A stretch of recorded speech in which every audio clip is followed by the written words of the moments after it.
I would like to take a moment before we get into today's main episode and to talk about my sponsor for the podcast. Podmatch is a new podcasting site dedicated to all podcasters. The platform helps hosts get connected with potential guests to appear on their show, as well as allow guests to find podcasts that will give them a chance to share their story. Podmatch offers many tools to help organize your page, from to-do lists to episode planning to potentially appearing on a leaderboard. Podmatch has it all. The best part, you have the potential to get paid. And who doesn't like to get paid from home? I like to.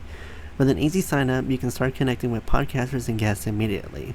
I have been a part of Podmatch since the beginning of May, and I have got to say that it was the best decision I've ever made because Podmatch helps your podcast grow.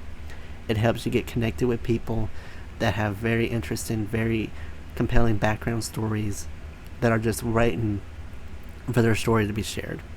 So if you are a host or guest and would like to start building professional relationships, explore more opportunities, and have your story shared, I highly suggest that you sign up with Podmatch today by going to joinpodmatch.com/lethal venom to start expanding your network in seconds. I would like to give another huge thank you to Podmatch for sponsoring this episode. Now on to our main episode, and again, you can sign up at joinpodmatch.com/lethal venom to begin your podcasting journey today. Hello everyone, welcome back to the Lethal Venom podcast, the show where I talk about anything I want with the honest to God truth, no lies told. Today I'm joined by Miss Rangel. They are a queer, trans, and life and leadership coach who specializes in supporting creatives and entrepreneurs achieve their next level of success. They've had a very past life that I'm really excited to hear their story today. We have been talking, we have just been able to click. So I'm so excited. Thank you for joining the show today. I cannot wait to hear your story. Thank you for having me. So if you could kind of just introduce yourself and kind of give my audience a little bit about you and what you do. Yeah, absolutely. Like you said, my name is I am a trans non-binary life and leadership coach. I'm really passionate about coaching small business owners in the LGBTQ community, and I work with a lot of artists and creatives. When I'm outside of that, I love to read, I knit, I work out, I spend time with friends, and work to have a life that I love. As a sober person in recovery, I work to have a life that I don't ever need to escape or numb from. So it's really important to me to have a lot of joy and connection in my life. So was this kind of a business that you were always fascinated in growing up? Was it something that kind of just happened spontaneously? Tell me a little bit more about how you kind of got into wanting to be a life coach for people. Yeah, I don't I don't think I had any idea that this was a career until I was in my early 20s. And I didn't have a lot of dreams of what I wanted to be. When I grew up, when I was younger, I had a few things that I was like, oh, this could be fun, but I was not the kid that had this like one goal where I was like, if I can do that. And so when I was in high school, and actually middle school, I decided that I was not going to go to college, and I grew up homeschooled, so I didn't go to public school until middle school. And then a few years in, I was like, this is not for me, like sitting in a classroom all day long. I just found it really challenging. And so at a pretty young age, I made the decision. I was like, I'm not going to college. I will figure something else out in this life. And have had 1 million different jobs. So I've worked in restaurants, I've worked in bakeries, I've done back of house, dishwashing, prep cook, line cook, I've done front of house, hostess, server, like all these different positions. I worked in nightlife for a while. And then I got into yoga, and that was really eye-opening. And it was one of the first things where I was like, oh, this could be a career. And I loved working with people. And so I taught yoga all over Los Angeles. I taught at the LGBTQ Center in their trans lounge, and I worked with trans people long before I had any idea that I identified with that group of people. I worked in corporate settings and offices. I worked in yoga studios, like all over, just different types of people. And I loved the experience of getting to meet people and be around people that were different than me and helping them gain confidence, mobility, feel better in their bodies. And so that was the first like eye-opening of like, oh, how do I do more of this? Like, how do I work with people more?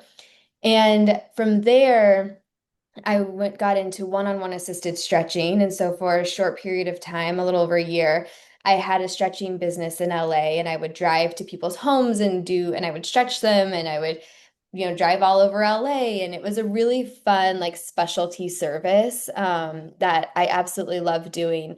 And then when the pandemic shut everything down, I had this eye-opening experience of like, oh, I need a career that I can do anywhere because I went Mm. from having a flourishing business that required me to be in person with people to having no income at all overnight. And I had taken a year-long course in coaching and I didn't really know what I was signing up for. And I really wanted to start like a brick and mortar business. I wasn't really interested in coaching, but that got my foot in the door. And I started to see like what's possible here. And then from there, I started to work with my own coach and I got into recovery coaching. At that point, I had a few years in recovery and I was working with people with complex mental health. So, anywhere from anxiety, depression, suicidal ideation, self-harm, borderline, bipolar, OCD, eating disorders, like the whole gamut. I was working with people in some of their toughest moments. And then from there was also working with artists and creatives and started to branch into small business owners and started to just kind of like see who gravitated towards me and who I liked working with and who I wasn't as excited about working with and have just over the years built a business that has grown really just like just naturally. Like it's really about who do I connect with, who do I want to speak to, who do I want to work with.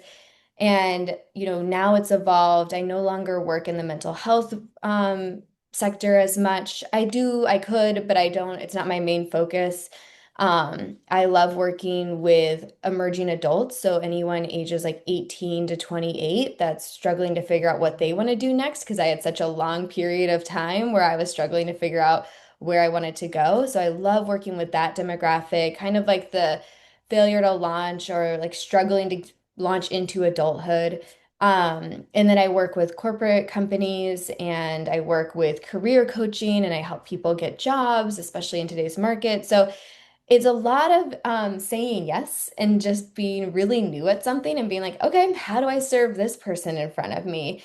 And yeah, so over the last, we're coming up on 5 years, it has just really started to grow and evolve from something I truly could not have imagined. I didn't know this career was possible. And I just keep saying yes to different opportunities and different connections and people. And it's brought a lot of joy in my life that I could not have created on my own. I think you're one of someone that's, it's a thing of, well, it's not going to hurt until you try it, or you're not going to know how you like it till you try it. Um, I applaud you for doing all this stuff because most people, if they find one job and they like it, they stay at that job and they don't leave because they're afraid that if they go to somewhere else, it's not going to feel the same or have the same. It's just going to not be the best thing and they'll highly regret moving. Um, when it came to working in the mental health unit, I can only imagine for people that work in mental health that after seeing cases of people that have bipolar, depression, anxiety, that it starts kind of, you start to take in some of their pain and you start kind of developing some of the same things. Does that tend to happen when people go into mental health professions? They kind of maybe went in depression free and then after they've worked with clients, they kind of start to see and get new signs of mental health disorders. I I don't think that as a general rule that happens. I think it really depends on each professional's like boundaries and how they take care of themselves. So for me, I received a lot of support outside of my work. So I have therapists and coaches and sponsors and like people that I go to. So my support network is significant. And that's what really helps me to support people with wherever they're at. Because if I didn't have any support and I felt like I was all on my own, I could see it being really emotionally draining and taxing. But because I was so supported and I really took care of myself at a high level, no matter how challenging the case was, I did not walk away feeling like, oh God, I'm so drained or I think I'm depressed or any of that. Like I was really able to function there and meet people where they were at and then feel clear when I left that setting that I'm like, this person can take care of themselves even in their hardest moments. Like every adult human being, and I only work with adults, every adult human being is um, they deserve the dignity of their own experience. And I am not there to save them or to change it, but I'm there to walk with them through the hardship so that they can see the beauty of connection and know that they're not alone. But I don't come with the answers. I don't come with the savior mentality. And so I get to really walk away at the end of the day and go home and be clear and be in my life and be okay and not take it on. But I could see people if they don't have the correct support system set up in their own life, really struggling to do that. During your time working at working for mental health, have there been any patients that have kind of left an imprint on you that you kind of can remember from when you started? Have there been any kind of stories that you've heard that have been really just that have attached to you and you have been really memorable? Absolutely. There's been some really special people that I have worked with. Um, I'm hesitant to share their stories just for confidentiality, but I've really seen people move from being in some of the worst moments of their lives and maybe they didn't see a way out. Maybe they are not Mm. seeing like this can actually get better to over the course of time and a lot of support, um, growing into a life that they are happy to be in, that they love, that they are proud of, that they feel connected to. And I think that that's really the beauty of um, like support. It's like the work that I did was so different than the therapist does because a therapist meets with somebody maybe once or twice a week and maybe they go to the office, but they're on Zoom. A therapist has like a Mm. lot of ethical, like, I cannot share anything. I'm a blank slate. I don't give any of Mhm. myself. And the work that I did with people was I was in their life with them. We were doing activities, we were going places. I was in their day to day. I was in their homes. I was going to their schools with them. We were going to their work. We were doing job applications. We were going to workout classes. We were experiencing life together. And I think that that level of support and having somebody walk with you in the hardest moments is what makes it possible for people to really get to the other side and be like, oh, I actually can do these things I didn't think I could do. Or I can make it through this challenge or this really hard moment of my life that I don't think I knew how to do that. And it's like all comes from connection and knowing that they're not alone. So yeah, I'm not going to share any specific stories, but that's the gist of what I would look like when I worked with people is I was in their lives with them. No matter what they needed to do, they needed to go to the dentist or the grocery store or, connect with somebody, like we could do it together. And then they would realize that they could do it alone. And it was so cool to watch that shift happen when I worked with people. From my understanding, essentially like having like I guess, quote unquote, pen pal or something, and it's like a buddy, but you don't really get to hear more of the personal stuff. That's kind of more what the therapist does. So while you kind of help them with normal life, you don't really get to know and hear their stories, or they don't really share their story with you or anything like that. They wait until the therapist kind of does that. No, they definitely share their personal lives and their stories with Oh. me. A big thing is like building rapport and building that trust where people Hmm. can share what's going on. I often work in tandem with therapists. I think the way that I really like to high level explain coaching versus therapy is therapy is talking about how you got to where you are today, and coaching is talking about how you get to where you want to go. And that's like the most simplified version. It's really not that simple, but for people that are like, what's the difference? It's like people are still coming to me, they're sharing what's happened, they're sharing their experiences, they're sharing their feelings. And then we're taking that instead of always being like, okay, let's dig deeper into it. Sometimes we're taking it and it's like, how do we move through it? Like, I don't always need to know the why. I want to know, like, how do we get you to the next step today with this information, this context that's really important. I think another aspect of your story that's so impactful is that you actually have had a battle with addiction. Tell me a little bit about your sobriety journey and what the process of getting clean was to you. Yeah. So I was probably 13, 14, 15. It started off, I struggled with food and body stuff when I was like 11, 12, 13. I struggled with some self-harm. I struggled with depression. And it wasn't really acknowledged in the way that like it would be acknowledged today. I'm a millennial, so the conversations around that were still different than they are Mm, for kids now. Um, and so when I found drugs and alcohol at 15 years old, I was like, this is amazing. Like, this is so much better than anything that I've been doing. And mm, I dove right in. I really was like, this is great. And so from the time I started drinking and doing drugs at 15, 16 years old, I said yes to basically anything somebody would put in front of me. And I dropped out of high school at 17 years old. I dropped out of community college a few months later after just 2 months. And I moved out of my parents' home.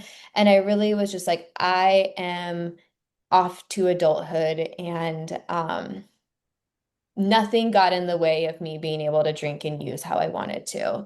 So people that are like, I kept it really together and I was a straight A student and I was the valedictorian, but I was drinking every day. I have no idea how they did that. I fully was like, I will literally give up anything so that I can live a life where I can do as many drugs and I can drink as much as I want whenever I want. And that's the life I created for myself. So I was extremely successful. And by the time I turned 23, I was really tired. I was really sick and I was really tired and I felt terrible every single day. And I was in debt and I was paying bills on credit cards so that I could buy drugs with cash. And I was just really not doing well. And the cracks were starting to show. People in my life were starting to get worried about me. And that was a big thing. I didn't want people to know the reality of what's happening. I kind of kept everybody like a surface level. I'm fine, totally good. I do a lot of yoga. Like I'm healthy, I'm a vegetarian. And then they would get to know me and they were like, wow, you do a lot of drugs. Like you really party a lot. And so for me, it somebody asked me if I wanted to go to a meeting, a good friend of mine. She was like, I'm not sober, but sometimes I go to meetings and they're really helpful with, helping me understand addiction and alcoholism and drinking and all of that. And that one person putting that offer out there was life-saving. It was absolutely life-saving. So I went to Dinah, which is a big queer party out in Palm Springs that happens once a year. And I drove back from Dinah. I partied all weekend. I really went out with a bang, made a bunch of chaos, and I drove back. And that day, it was a Monday, and I didn't smoke weed and I didn't drink, and I was extremely hungover. But I knew I was going to a meeting the next day.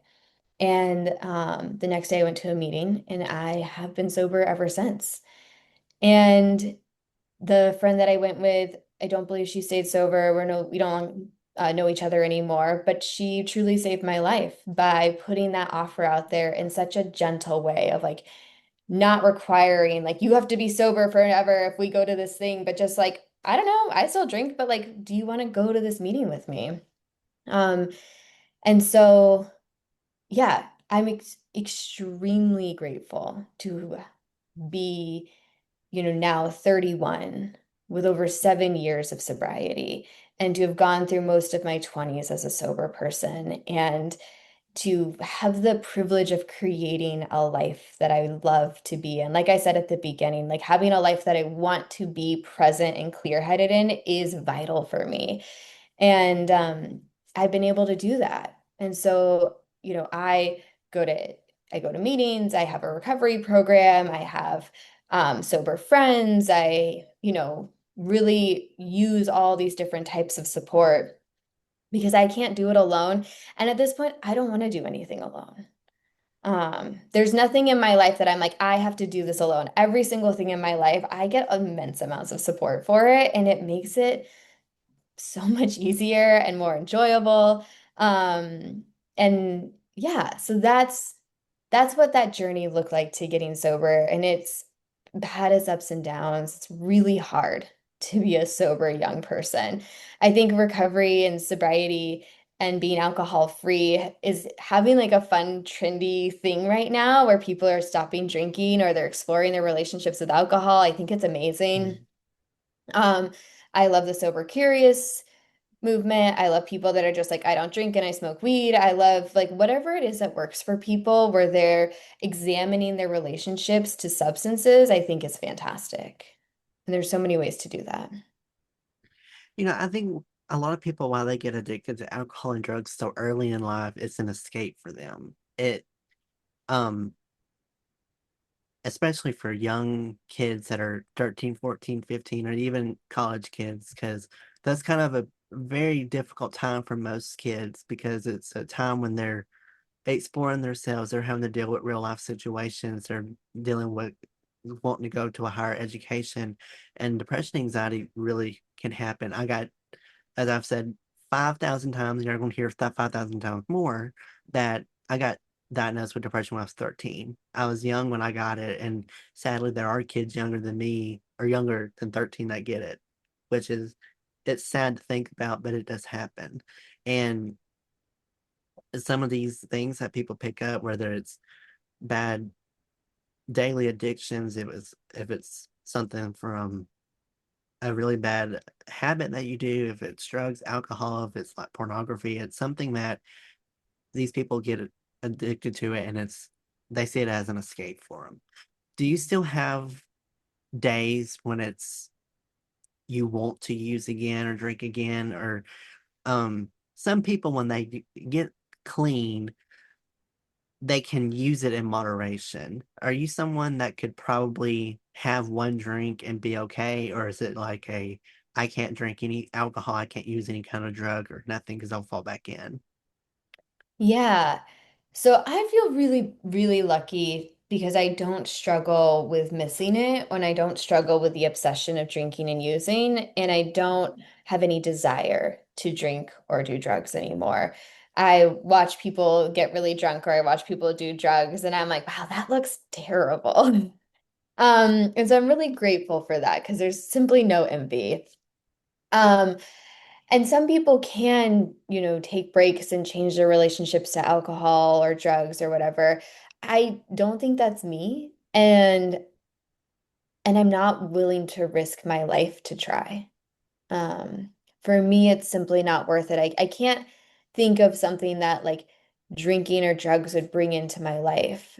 And recently, I've just had some really beautiful experiences where I was driving through like Napa County with a good friend who's also in recovery, and it was so gorgeous. And we were in this like mountainy area, and we were driving to this town, and we were having the best day. And I was like, wow, at one point in my life, I would not have been able to enjoy this unless I was high or drinking or, using something. Like I would have been like, this isn't enough.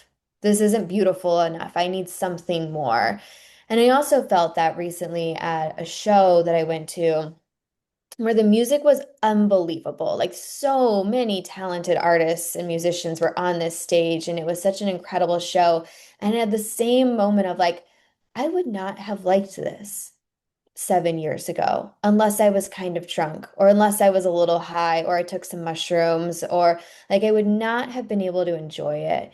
And at this point in my life, I'm so grateful because I'm like, I have no desire to do any of that. I want to be so present for this and to enjoy it and to be in the moment and be like, this is unbelievable. Can you believe how gorgeous whatever it is that we're doing right now is?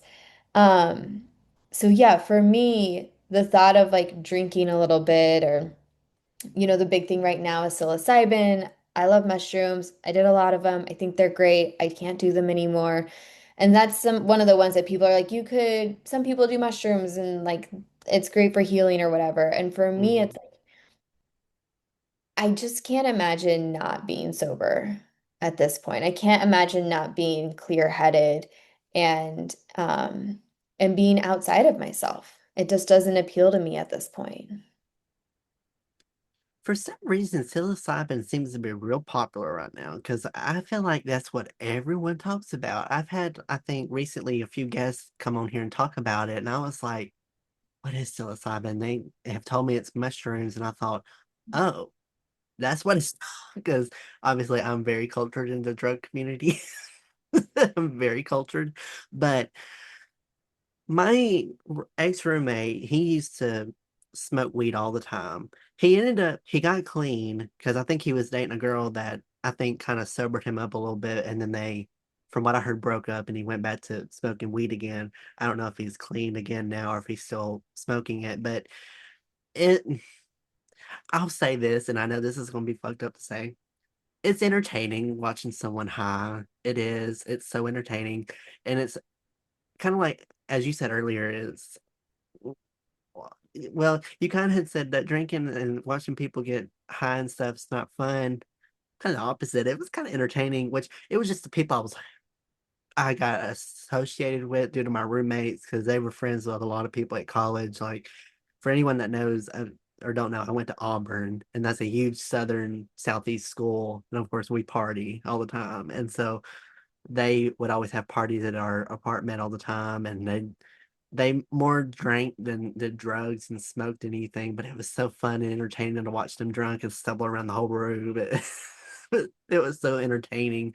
But I think I think you're going to be a prime example of people that maybe have a hard addiction to where they can listen to this story and be like, well, if they can do it, I can do it. And it's a thing where I think a lot of people need that motivation of hearing someone that gets clean. Because I feel, I've never done drugs. I've not had to go into an addiction program or anything, but I've seen it on, and sometimes media can really not showcase it well, but I've just heard stories of that. Getting clean is the hardest thing to do.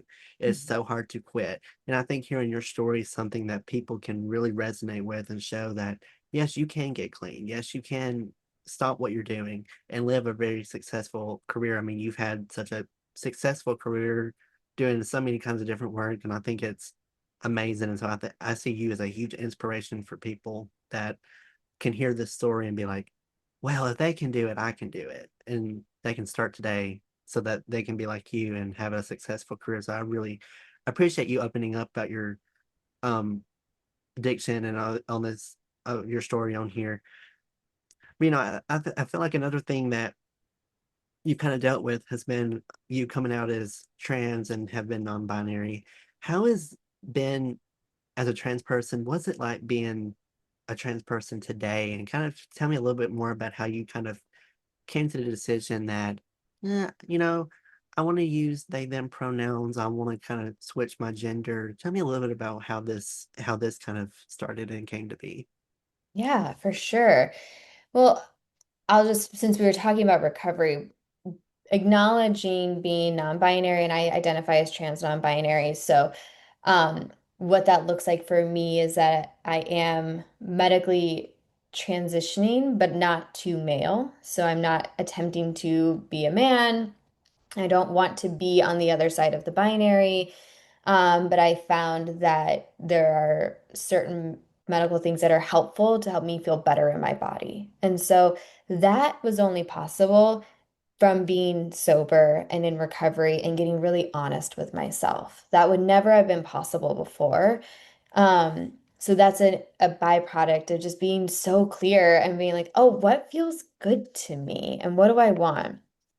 As far as being a trans person in today's world, um, it's very challenging, and I have a lot of privilege. I'm in a smaller body. I'm, very white looking. Um, you know, trans women are the most at risk demographic. They're the highest murder per like rate of people in the country. Um, and so like that is something to acknowledge of like I have some relative safety at this point just based on how I look that a lot of trans people don't get. And that doesn't mean that I'm not scared. Mm, Because of the hatred towards trans people, I am terrified to use the bathrooms. I still use the women's restroom because, most people would still find me like, female passing. mm, Um, and it's scary. It's scary to be in those spaces and wonder if I'm gonna get the angry woman that thinks I'm like a young boy in the women's bathroom. Like or who's just hateful because there's such a platform for hatred right now. Um, it's scary to think about. I live in California. It's scary to think about traveling to other places.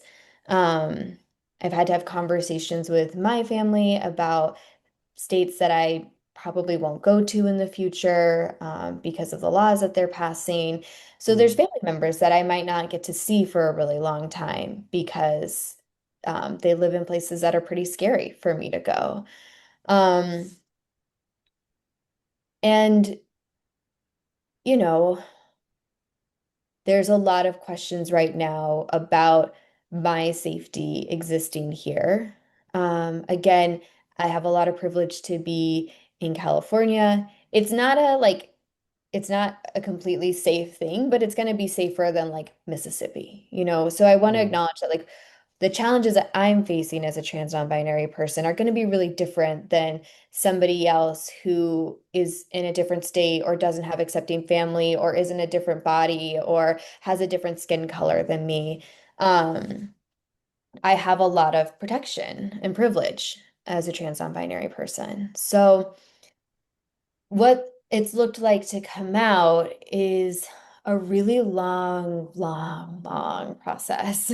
Um, and it started with seeing a friend of mine use they them pronouns in their Zoom like name handle. And it was one of those things where I was like, if this person can have that freedom, can I have that freedom? Like if they're owning that, is that possible for me?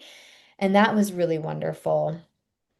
And then a few years later, 3 years later, um, I finally started to call friends who were non-binary, who were, I was seeing their changes and their transitions, and I wanted what they had, and I was so scared to um to pursue it. And so I called a few people and asked their experiences and what they thought, and everyone was like, I don't care. I would do it again tomorrow. Like, I don't care what the consequences might be. I don't care if my safety is on the line. Like, the freedom that I have to live in a body that feels good to me is worth every single thing that might happen to me. And I, have found that to be true. And I sat in therapy for a year with a therapist who I started with her because I was like, I want to talk about gender stuff. And for a year went back and forth of like, okay, but is there another option? Or will it go away? Or can I just do this? Or like, and finally taking the step of being like, okay, what would it look like to access gender affirming care? And can I just try it? And so that's been the journey. And it is true. It's like I don't care if this puts me more at risk to get to mm, live in a body that feels good and feels in alignment and I enjoy every day is worth it. It's worth it. It's worth it if if I am criminalized, it's worth it. If I get beat up, it's worth it. If I lose rights, I will still do anything I can to hold on to this freedom. And I think that when people who don't know any trans people are talking about it or whatever, they just simply can't comprehend the freedom and also the risks that people are going through to feel good in their lives and in their bodies and to feel in alignment. Um, and I have I talk about this idea of like queering your life.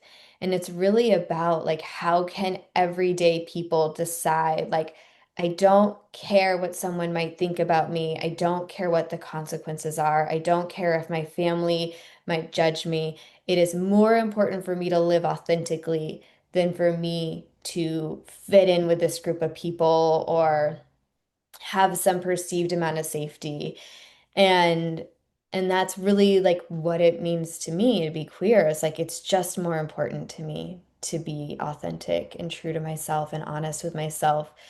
Um, no matter what that means in the long term due to the state of our this country, our government, the laws, the way trans people are being villainized in an insane way. It's so bananas to witness. And it's so scary to witness. But we know, we know history. We know how this works. If you can demonize a group of people and blame them for something, you can bring people together over hatred. And that's a really strong force. And right now, our government's really good at it. Um, and I don't care. I won't go back. I won't not be who I am, to and hide. And so that's what this process has really looked like and meant to me.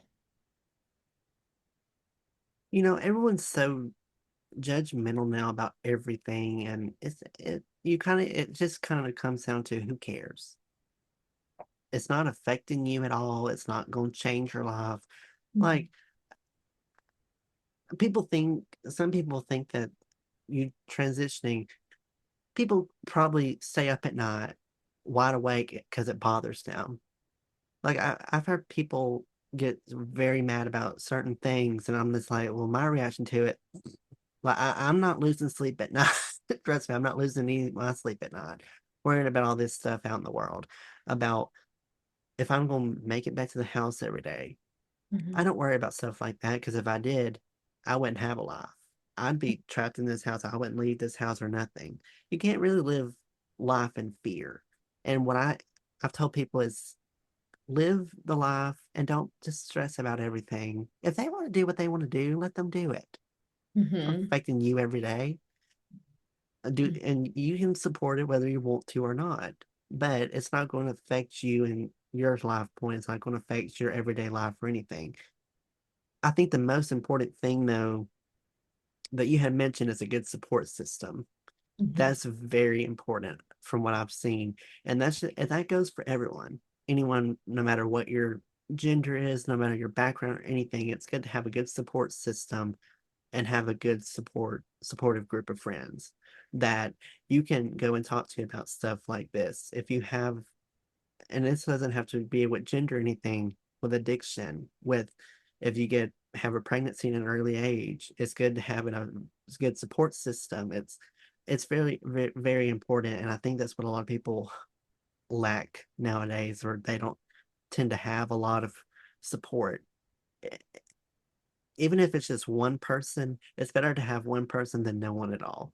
And that can be, I've said, have a support system if it's family members, if it's close friends, if it's someone that you see every day and you feel like you could trust them, make them your support. I think it's just really important nowadays to really have a good group of a center of people that are going not judge you for anything that you do, that's not going to shame you in any way, that they'll accept you no matter what. And I think if we have a lot more of that, I think a lot of issues would be much more mitigated and minimal than what it is now. I tend to agree with you. I think our country's gone to complete shit when it comes to stuff like the government and everything. I think Republicans, Democrats are all worried about different things and dumb stuff and everything, but it's sad the world we live in. It really is sad. But I was kind of pray that it gets better. It's going to take a lot of time. But I think with people hearing your story is a change of hearing this story and say, you know what? They went through a very difficult time. They've gone through some really dark stuff, but they've always come out on top. And if they can do it, I can do it as well. So I think hearing your story is, I think, stories that we need to hear more and people need to take action on. But what's what's one thing that you want people to know about coming out as trans that people may not know? What's one thing that you would like to have people know about you and about the trans community in general? Yeah, I think when somebody comes out as trans, they are giving the people in their life an opportunity to love them more fully. And I think oftentimes that's completely forgotten due to someone's discomfort or, just something being new. They don't want to do something wrong. They don't want to disrupt. They're worried about what people will think. And they forget that when someone is honest with you, they're giving you the opportunity to know them and love them more fully. And if we can stay in that space, like the rest of it doesn't matter. It's like if somebody's in your life and they're coming to you and they're coming out, like they want you to know who they are. And what a gift. And then you get more permission to be like, who am I? Not that someone's gonna come out as trans, but like, who am I? Like, how do I want to live more authentically? And can I share that version of me with someone in my life? So, yeah, I think for anybody, remembering that like we have an opportunity to love people more fully, and I think that that's worth it. If you could go back and if you could talk to your younger self and say, go back to your 12-year-old self before you had made life decisions, before you got addicted to drugs and alcohol, what advice would you give your 12-year-old self? Hmm, you know, I would not change anything that I have done or anything that has happened to me because all of it helps me to be able to serve people more fully today and has helped me and has been a part of me creating a life that I'm absolutely in love with. So I guess if I was going to tell the 12-year-old me anything, I would just promise them that it's not always going to be like this. Because 12-year-old me was fully like, nothing will ever change. Like, there's a whole life out there that I don't get to be living. Like I just was like I could not see the forest from the trees. I was just like, this is all terrible.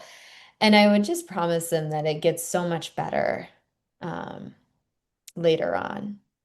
And that's all. Because I wouldn't change anything that kid went through. All of the joy in my life has been really hard won. And I think that that makes it really worth it. Um, so yeah. Just that it's not always going to be like this. Tomorrow, if someone's listening to this episode and maybe they have gone through the same things that you've dealt with problems with their sexuality, with their gender, with if they have anything with drugs and alcohol, what advice do you have for them on um that they can take today to maybe take that next step and getting help and becoming the person that they truly would like to be? Mhm. Yeah, I would say find your people. Like, if you are somewhere where there's not a lot of people around, find an online community, find a Reddit thread. I know somebody that found recovery through a Reddit thread of people that talked about recovery. I know people that have found recovery through apps where people are talking about how they're staying sober. There's so many different online forums for queer people and trans people and visibility and I would just say find your people, no matter what. If you can find them in person, great. And if that's not available to you right now, that is the beauty of the internet. They are out there. Um, and don't buy into the lie that you're all alone or that you have to do it alone. It's just not true. There are people out there that are going to know you and love you and get you and want to be there for you. And it'll take getting uncomfortable and being a new person somewhere and striking up awkward conversations, but that leads to so much more joy than staying hidden away and isolated ever could. So find your people no matter what it takes. And I'm a person that's moved a lot. So I really get the discomfort of being a new person in a room and saying, "Hi, I need a friend." So I'm really sharing this with experience and like you can do it. You can be uncomfortable. You can do it with social anxiety. You can do it with depression. And that there can be a lot of relief and connection and healing and joy on the other side. Well, I appreciate you so, so much for sitting down and sharing this story and sharing what you've gone through. And I see you as such a very motivational person. You have such a good spirit about this subject, and I think a lot of people are going to really gravitate towards your story. If if people would like to follow you and maybe would like to learn more about your organization and maybe just kind of maybe if they have questions for you about some personal stuff that I'm not the professional in this, you might have questions too. Where can they find you at and get in contact with you? Yeah, so they can find me at my Instagram, which is just Rangel. I've been on there a long time, so I got the handle as my name. They can find me at my website, which is Rangel Healing. Those are my two main places, and I respond to every submission that comes through my website. I respond to every DM that comes through my social media. I'm happy to connect with people and offer support in the ways that I can. And if there's something that I can't support with, I'm happy to help make a connection or offer a resource that might be helpful. So, yeah, I would say either Instagram or my website. I'm actively on there and love connecting with people. I will put all of their links in the description box below. So if you would like to check them out, it's there so that you can follow them and be able to keep up to date about what's going on with their life. Um, Highly suggest you take it upon their offer.